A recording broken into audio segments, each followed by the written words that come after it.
देश की राजधानी दिल्ली, इस वक्त उसकी पॉपुलेशन जो आबादी है करीब 2 करोड़ है। मतलब 2 करोड़ लोग इस दिल्ली में रहते हैं और इन 2 करोड़ लोगों की सुरक्षा की जिम्मेदारी करीब 90,000 दिल्ली पुलिस के लोगों पर है। 90,000 पुलिस वाले, 2 करोड़ की आबादी। देश के सबसे ताकतवर लोगों का घर है दिल्ली, चाहे वो प्रेसिडेंट हो, प्राइम मिनिस्टर हो, जितने भी, होम मिनिस्टर हो, पॉलिटिकल हेडक्वार्टर है, पार्लियामेंट है। अब इसी दिल्ली में, देश की राजधानी में, 2 करोड़ लोगों की आबादी वाले इस शहर में एक लड़का पूरे 18 दिनों तक ठीक रात 2 बजे अपने घर से निकलता है, अपने पीठ पर एक पिट्ठू बैग रखता है, उस बैग के अंदर कुछ पॉलिथीन है और वो बेखौफ, बिना किसी के डर के, ना पुलिस का खौफ, ना लोगों का कि 2 बजे कोई रोक ले, टोक ले, कोई तलाशी ले, और वो इधर उधर सुनसान इलाका ढूंढता है, कभी जंगल जाता है, कभी किसी और सुनसान इलाके में जाता है। फिर बैग से वो पॉलिथीन निकालता है, फेंकता है, वापस घर लौट आता है। आने के बाद आराम से सो जाता है। अगले दिन फिर यही काम करता है, उठता है, पॉलिथीन लेता है, बैग लेता है, अब नए इलाके में पहुंचता है, नए इलाके की तलाश करता है, फिर बैग से कुछ चीज़ें निकालता है, फेंकता है, घर लौट आता है। फिर तीसरे दिन भी यही करता है, फिर चौथे दिन भी यही करता है। इस दौरान में जब उसे भूख लगती, जोमेटो को ऑर्डर करता, खाना मंगाता, खाना खाता। उसी घर में जिस बेडरूम है वहीं पे फ्रिज है, उसी फ्रिज से पानी निकाल कर पीता, उसी फ्रिज से दूध निकाल कर चाय बनाता और उस फ्रिज में बाकी भी सामान रखे हुए हैं कुछ। 18 दिनों तक ये सिलसिला चलता रहता है और किसी को भनक तक नहीं लगती। 18 दिनों तक एक लड़का हर रात ठीक 2 बजे निकले और 2 से 3 के दरमियान में इधर उधर जाए, कुछ चीज़ें फेंके और चलाए। कभी न पुलिस, न पीसीआर की गाड़ी, न बैरिकेड, न किसी ने टोका रोका। ये देश की राजधानी का हाल है। अब उस बैग में क्या, वो लड़का क्या, ये पूरी कहानी, एक झकझोरने वाली कहानी आपके सामने है। कहानी शुरू होती है, हालांकि खत्म दिल्ली में हुई, शुरू होती है मुंबई से, और मुंबई से भी पहले पालघर से, महाराष्ट्र में। महाराष्ट्र में एक परिवार रहा करता था, विकास, जो इस परिवार के मुखिया थे और इनका नाम था विकास वॉलकर। विकास वॉलकर इलेक्ट्रॉनिक शॉप थी इनकी, सर्विस का भी काम करते थे। परिवार में इनकी एक पत्नी सुमन, एक बेटी जिसका नाम श्रद्धा 27 साल उम्र, और एक बेटा जिसकी उम्र 23 साल। 2018 में श्रद्धा नौकरी की तलाश में मुंबई पहुंचती है, पालघर को छोड़कर। इधर पालघर में जो पिता है वो अपनी बीवी और ये दोनों, बेटी और बेटा, से अलग रहते हैं। श्रद्धा अपनी माँ और भाई के साथ रहती थी, पिता जो है विकास वो अलग रहते थे। 2018 में वो मुंबई आती है। मुंबई के मलाड में आखिरकार कुछ अपने दोस्तों की जान पहचान से एक मल्टीनेशनल कंपनी के कॉल सेंटर में उसे नौकरी मिल जाती है। अब वो मुंबई के मलाड में ही एक किराए का कमरा लेती है और वहाँ रहने लगती है और अपना कॉल सेंटर में काम करती है। इसी कॉल सेंटर में आफ्ताब नाम का एक और लड़का काम करता है, आफ्ताब पुणे वाला, और यही दोनों की मुलाकात होती है। पूरा नाम है आफ्ताब अमीन पूनावाला। इसकी उम्र करीब 30 साल। तो इसी कॉल सेंटर में मलाड के आफ्ताब काम कर रहा होता है पहले से।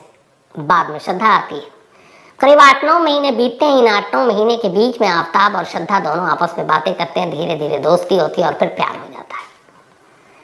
प्यार हो जाने के बाद, चूंकि श्रद्धा के घर वाले पालघर में, वो मुंबई में, इसी दौरान में एक रोज घर पहुंचती है श्रद्धा पालघर और अपनी माँ को बताती है कि एक लड़का है आफ्ताब, जिसे उसके साथ उसे प्यार हो गया है और अब दोनों वहीं मलाड में एक घर में, लिव इन में, दोनों एक ही कमरे में रह रहे हैं और मैं उससे शादी करूंगी।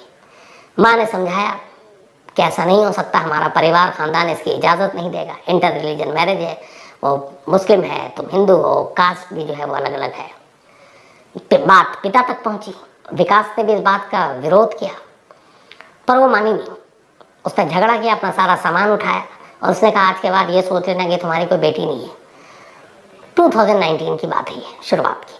और अब श्रद्धा वापस मुंबई आ जाती है।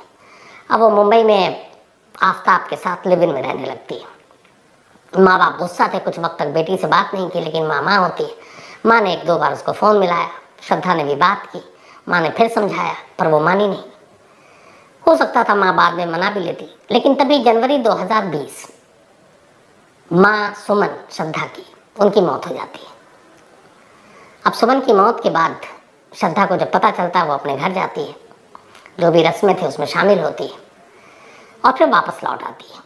माँ की मौत के बाद अपने पिता से वो कुल 2 बार फ़ोन पर बात करती है। बातचीत में उसके पिता ने बताया कि वो जब पूछते हैं कि तुमने इरादा बदला तो वो कहती है कि आफ्ताब मुझे कभी बार मारता पीटता भी है, डांटता भी है। तो उन्होंने उसे समझाया भी कि लौट आओ, ऐसे रिश्ते को तोड़ दो। पर उसने कहा नहीं, फिर उसने माफ़ी मांग ली, सॉरी बोल दिया, सब ठीक है, मैं लौटने वाली नहीं हूँ। अब ये वहीं मुंबई में रह रहे हैं। 2 बार के बाद अब पिता से भी बातचीत बंद, भाई है उससे भी बातचीत बंद।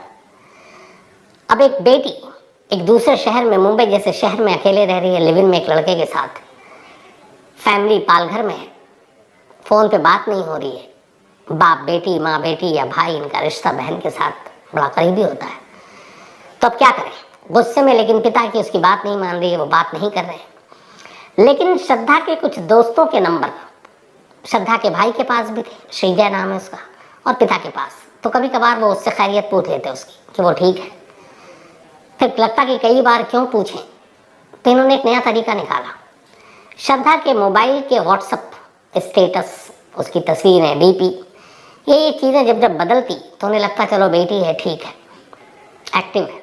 उसके फेसबुक प्रोफाइल पे जाते हैं, वो नई नई चीज़ें लिखती, वो पिक्चर डालती जैसे, तो उन्हें लगता कि चलो ठीक है, कहीं घूमने गई है तो उसकी पिक्चर डाली, तो बेटी सही सलामत है, ये बात की तसल्ली रहती बाप को। अब कुल मिला के कहानी ये है कि बेटी आफ्ताब के साथ है, घर वालों से अब रिश्ते अच्छे नहीं है। इधर आफ्ताब का परिवार भी अब जब धीरे धीरे उसके दोस्तों रिश्तेदारों को पता चलता है कि एक लड़की के साथ लिव इन में है और वो लड़की मुस्लिम नहीं है, तो वो लोग भी इसका विरोध करते हैं। इसके बाद अब दोनों का ये था कि मुंबई में ज़्यादा दिन रहने का नहीं है। किसी ने कहा कि दिल्ली में अच्छी नौकरी मिलेगी, तो दोनों का एक तय करते हैं कि चलो रिश्तेदारों से दूर, दोस्तों से दूर, एक नए शहर में जाकर अपनी ज़िंदगी बसाते हैं। 8 मई 2022, 8 मई 2022 को आफ्ताब और श्रद्धा दिल्ली आते हैं ट्रेन से। दिल्ली आने के बाद पहली रात 8 मई को आए थे, 9 मई को यहाँ पहुँचे। इन्होंने पहाड़गंज के एक होटल में रूम लिया और वहीं रात को रुके। नेक्स्ट डे फिर ये एक दूसरे इलाके में जाते हैं, सैजुद्दौला जाब, साउथ दिल्ली में। वहाँ पे ये एक होटल किराए पे लेते हैं और रूम पे वहाँ पे रुकते हैं। 10 मई को इन दोनों के कॉमन फ्रेंड जो मुंबई में था, दिल्ली में रहता है, वो छतरपुर में रहता था, ये दोनों वहाँ जाते हैं और छतरपुर में उसके घर पर रुकते हैं कुछ दिन। रहने के दौरान में फिर उन्हें कहता है कि यहीं पे तुम अपने लिए कहीं घर देख लो। तो छतरपुर में ही दोनों एक घर ढूंढते हैं, हाउस नंबर D93/1 छतरपुर, किराए का एक घर। अब दोनों आफ्ताब और श्रद्धा उस घर में शिफ्ट हो जाते हैं और अब अपनी ज़िंदगी बसाना शुरू करते हैं। 10 के बाद ये 12-13 तारीख तक की बात है। अब ये इन्होंने अपना घर ले लिया। इधर इस दौरान में चूँकि इनके रिलेशनशिप को 2019 से तीसरा साल है, श्रद्धा बार बार कहती कि हो गया अब लेवल में, अब हम इस रिश्तों को नाम देते हैं, दोनों शादी करते हैं। आफ्ताब हर बार टालता रहता, कहता ठीक तो हम लोग रह रहे हैं, शादी की क्या ज़रूरत है। इस बात को लेकर झगड़ा होता, लेकिन फिर दोनों में सुलह हो जाता। दिल्ली आए हुए अभी सिर्फ 10 दिन हुए थे। 10 दिन के अंदर अंदर अब जब ये अपने घर में शिफ्ट हो जाते हैं तो फिर से इन दोनों के बीच में अब झगड़ा शुरू होता है। और इस झगड़े के दौरान में बात बहुत सारी चीज़ें बढ़ जाती हैं। हुआ ये कि 18 मई की तारीख आती है, 18 मई। लेकिन उस 18 मई की कहानी सुनाऊं उससे पहले थोड़ा सा आगे में बढ़ जाता हूँ। दोनों दिल्ली आ गए, 8 मई को पहुँचे हैं, होटल में रहे, दोस्तों क्या रहे। अब इन्होंने छतरपुर में अपना घर ले लिया। मई के बाद जून, जून के बाद जुलाई, जुलाई के बाद अगस्त, सितंबर आ गया, 4 महीने बीत गए। अब इधर एक बाप और एक भाई जो अपनी बहन की खैरियत उसके डीपी या उसके स्टेटस या फेसबुक अपडेट से पता कर लेता था, वो सारी चीज़ें अब एक्टिव नहीं है मई के बाद से। पिता को लगा शायद कुछ बदल गया, पर उन्हें कुछ दोस्तों से उन्होंने फ़ोन किया उस वक्त मई जून में, तो उन्होंने कहा कि वो दोनों दिल्ली शिफ्ट हो गए, अब वही नौकरी करेंगे। पिता ने कहा चलो ठीक है। एक दोस्त ने भी बताया कि वहाँ छतरपुर में कहीं उन्होंने किराए का घर ले लिया, पर एड्रेस नहीं मालूम। उनका ये भी ठीक है। तभी सितंबर का महीना आता है। सितंबर के महीने में एक श्रद्धा का दोस्त श्रद्धा के भाई को फ़ोन करता है और कहता है कि मैं श्रद्धा को लगातार फ़ोन करने की कोशिश कर रहा हूँ, उसका पिछले 2-2.5 महीने से फ़ोन स्विच ऑफ आ रहा है। क्या उसने नंबर बदल दिया, क्या तुम्हें कॉल किया, कोई नया नंबर हो तो मुझे दो, भाई कहता है कि हमारे पास तो कोई नंबर नहीं और हम भी कर रहे हैं तो मिल नहीं रहा। भाई घबराता है, वो अपने पिता को बताता है। अब विकास, उनके पिता श्रद्धा के, वो उस दोस्त का नंबर लेकर खुद बात करते हैं। कहते क्या तुम्हारी कब से बात नहीं हुई? वो कहता मैं हमेशा अक्सर 2-3 दिन में हमारी बात हुआ करती थी श्रद्धा से, लेकिन इधर 2-2.5 महीने से बात नहीं हो रही, उसका मोबाइल बंद है, कुछ समझ में नहीं आ रहा। ये सुनकर पिता घबरा जाते हैं। अब वो श्रद्धा के कुछ और दोस्तों को मुंबई में फ़ोन मिलाते हैं, उन सब का भी यही जवाब कि पिछले 2-2.5 महीने से श्रद्धा का मोबाइल बंद है और हमें कुछ समझ में नहीं आ रहा है। अब जब उन्हें लगता है तो उन्हें एक मन में डर लगता है कि कहीं श्रद्धा के साथ कुछ हो तो नहीं गया। इसी के बाद वो वहीं लोकल पुलिस स्टेशन में अपनी बेटी की गुमशुदगी की रिपोर्ट लिखा देते हैं और पालघर में कि उनकी बेटी गुम है और मुझे डाउट है कि कहीं उसका किडनैप ना हो गया हो। तो अब उन्होंने वहाँ लोकल पुलिस स्टेशन में खबर लिखाई और ये भी लिखाया कि आखिरी उसके बारे में जानकारी ये थी कि वो मुंबई से दिल्ली गई है। तब पालघर के लोकल पुलिस स्टेशन में मुकदमा दर्ज। पुलिस ने कहा कि देखिए आपकी बेटी अगर छतरपुर गई है तो मामला दिल्ली का है और छतरपुर इलाका जो है वो महरौली पुलिस स्टेशन में पड़ता है, तो हम ये केस ट्रांसफ़र कर रहे हैं और दिल्ली पुलिस से हम हेल्प लेंगे। अब उन्होंने दिल्ली पुलिस को पालघर पुलिस ने भेज दिया कंप्लेन। अब इसके बाद दिल्ली में महरौली पुलिस स्टेशन में रिपोर्ट लिखा दी जाती है गुमशुदगी की। विकास जो श्रद्धा के पिता हैं वो दिल्ली पहुंच जाते हैं। दिल्ली आने के बाद 9 नवंबर अभी 5 दिन पहले वो महरौली पुलिस स्टेशन जाते हैं और जाकर कहते हैं कि ऐसी से उनकी बेटी है श्रद्धा, हमने वहाँ रिपोर्ट लिखा है, आपके यहाँ ट्रांसफ़र हुई और उसका कोई अता पता नहीं है, 2-2.5 महीने से मोबाइल बंद है। पुलिस डिटेल लेती है, तस्वीर लेती है, कहाँ रहते हैं, तो बताते हैं कि ये है। फिर किसी तरह से आफ्ताब का नंबर भी मिल जाता है, पुलिस को वो नंबर देते हैं। अब छतरपुर में है लेकिन घर का पता नहीं मालूम है। खैर पुलिस आफ्ताब के मोबाइल को सर्विलांस पे लगाती है, नंबर चालू था, लोकेशन देखती है दिल्ली में ही था। इसी लोकेशन और मोबाइल के ज़रिए, इलेक्ट्रॉनिक सर्विलांस के ज़रिए महरौली पुलिस आफ्ताब तक पहुंच जाती है। आफ्ताब घर में था और जो घर था वो वही महरौली छतरपुर में जो DL घर का पता बताया आपको, वहीं रह रहा था। पुलिस जाकर पूछती है कि आपके साथ श्रद्धा रह रही थी, वो कहाँ है? आफ्ताब कहता है कि हमारी लड़ाई हुई थी 18 मई को, 6 महीने करीब पहले, और उस लड़ाई के बाद श्रद्धा गुस्से में घर से निकल के बोली मैं वापस मुंबई जा रही हूँ। फिर मैंने उसे काफ़ी फ़ोन करने की कोशिश की लेकिन मोबाइल स्विच ऑफ था, तो उसके बाद मेरी बात नहीं हुई, मैंने भी ढूंढने की कोशिश नहीं की। तो पूछा क्यों झगड़ा हुआ? उसने कहा अक्सर झगड़ा होता था, फिर बार बार एक ही चीज़ को लेकर होता था, वो था शादी। अब पुलिस ने आफ्ताब के मोबाइल से ये चेक किया तो पता चला कि श्रद्धा का मोबाइल 18 मई के बाद से 19 मई से ही स्विच ऑफ है और कभी आफ्ताब ने उसको कॉल करने की कोशिश भी नहीं की। बार बार जब उससे सवाल किए गए तो वो अपने कई बयान से पलटता रहा, कई बार कुछ बोलता, कई बार कुछ बोलता। पुलिस को डाउट हुआ।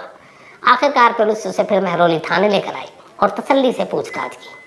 तसल्ली से जब पूछताछ की तो इसके बाद आफ्ताब ने एक ऐसी कहानी सुनाई जो शायद 2 करोड़ की आबादी वाले इस दिल्ली शहर और 90,000 की दिल्ली पुलिस की मौजूदगी में न ऐसी कहानी इससे पहले सुनी गई ना सुनाई गई। एक रोंगटे खड़े कर देने वाली कहानी, हैवानियत की इंतहा की कहानी। उसने जो कहानी सुनाई वो ये कि दिल्ली आए हुए 10 दिन हो चुके थे। उसने किराए का घर ले लिया था, छतरपुर में रह रहा था। 18 मई की रात खाना खाने के बाद श्रद्धा के साथ उसका झगड़ा हुआ।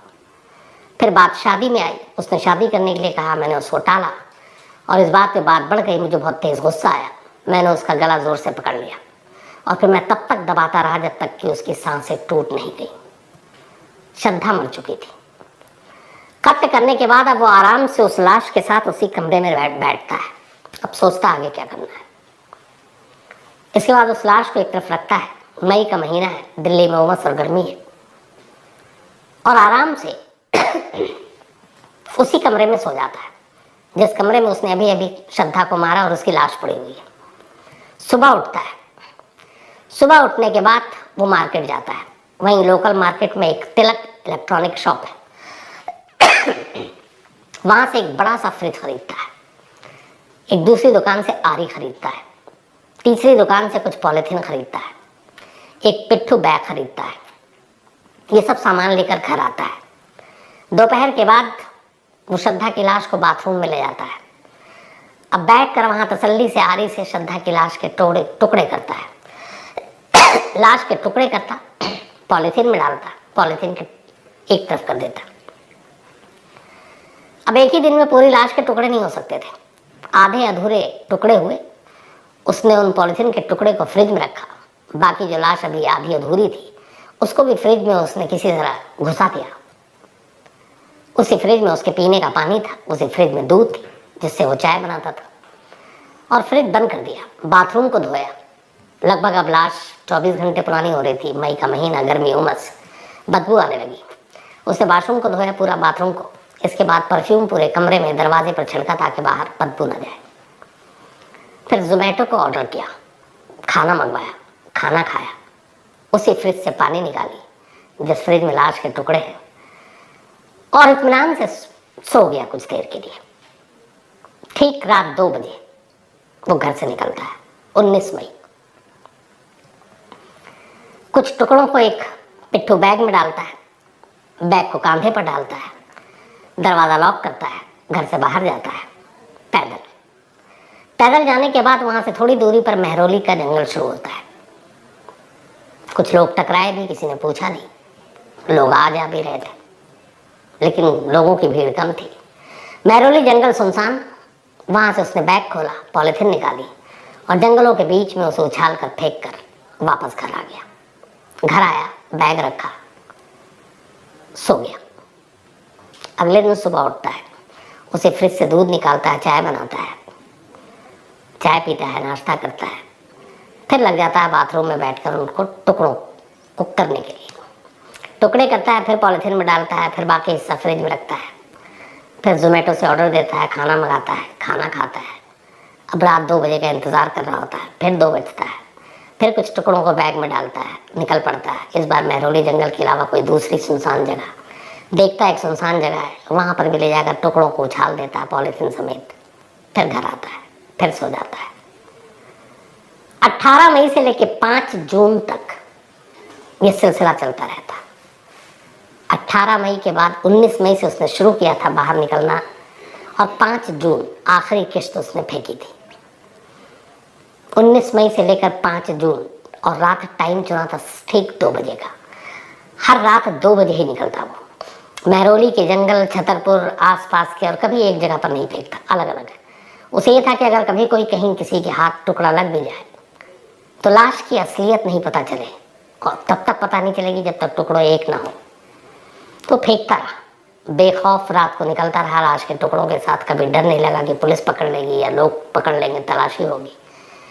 लेकिन 19 मई से लेकर 5 जून तक, 18 दिनों तक वो श्रद्धा के लाश के टुकड़ों को दिल्ली के अलग अलग इलाकों में फेंकता रहा, और आकर वैसे ही नॉर्मल जिंदगी जीता रहा।